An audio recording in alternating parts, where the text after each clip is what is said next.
All right, good morning everyone and welcome into mid-morning on this Monday. So it's a special day here at the WCBI studio. This is Kate Meyers and this is actually her last day interning with us here at WCBI. So sad. So Kate, you've been here all summer. She's went out into the rain, you went out into the heat, of course, we've had, and you've done several things in between. So Kate, just talk to our viewers a little bit about yourself. Right, so I'm a Mississippi State student. I'm majoring in broadcast journalism, so this WCBI internship was just up my alley. You know, I've always been wanting to do this ever since I job shadowed at KNOE in high school. You know, it was just incredible, and I have never lost that sense of marvel at broadcasting, even though I've spent all summer here. Exactly. So, you know, Kate, you have actually even given us some great story ideas.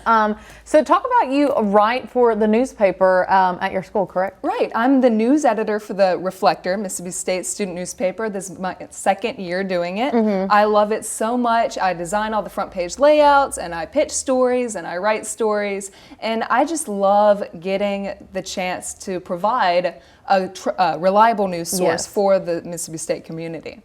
Now, okay, so from here, with you graduating your internship, you know, what do you think you definitely want to do maybe when you're finished with school?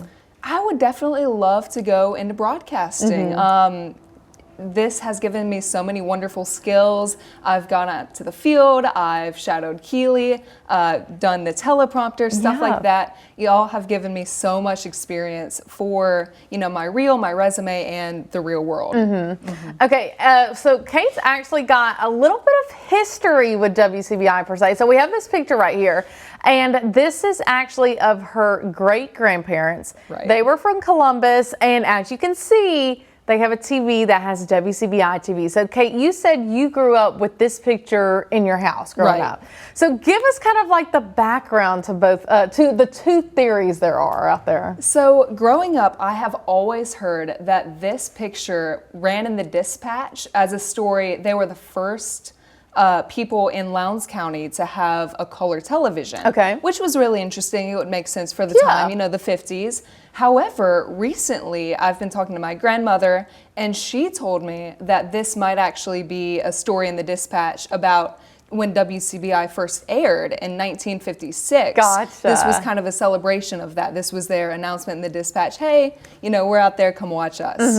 That is so awesome. Like whenever Kate brought this to us to watch, to see rather, we were like, oh my goodness, where did you get this? And I just think like that history brings this so full circle. So, you know, Kate, talk to me about some of the things you do at school. You're in a sorority, correct? Talk to me about what sorority you're in. Right, I'm in Delta Gamma. We, I guess, recently had Tim Tebow on campus. That was really fun. You had some people on this show for it. Of course. Right. And I just love Delta Gamma. My mom was a DG. Her sister was a DG, and I'm lucky to have, you know, that legacy of it. Yes, that is super awesome. And you'll actually be getting to move into the house this year, correct? Right. Yes, I'm so excited to live in the house. But look, on top of all her interning and writing, Kate's still going to have fun still this summer. So you're actually getting ready to go to New York soon. I am. I'm so excited. Big family trip. This is actually the first time we've been able to have a full family vacation just because I worked camp last summer. Well, Kate, we have been so glad to have you in studio as part of our internship. She is amazing, guys. You got to stick with her. Guys, we'll be right back after the break.